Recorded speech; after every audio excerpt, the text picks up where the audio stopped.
Nandyan si Lola, nagbibigay ng babala. Ikaw ay makinig, wag nang mag-alala. Hi, hello, good morning. So, si Pastor Ronaldin po ito at Sunday morning ngayon. Kaya may happy meal after Sunday school po tayo mamaya. Okay, siya nga pala.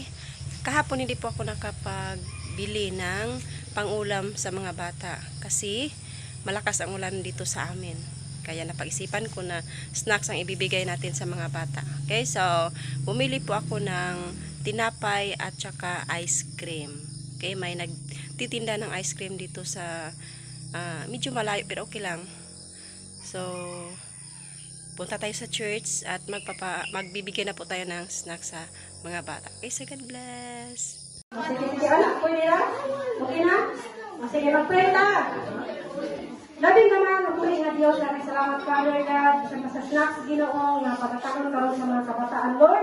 I-bless kining ice cream, Lord, ulang pan. I-bless kining Father God, sanctify this food, Lord, and snacks, Lord. Nawalay kato, mga balitan, mga sa ni Lord, i-bless ang sponsor. Kung asa kining nagikan, Lord, ikaw na magkapanalangin, magkabalik kas kining umilo, makamagay, may panglawas kaniya. Dalayan mo kasulay katapusan, in Jesus' name, Amen.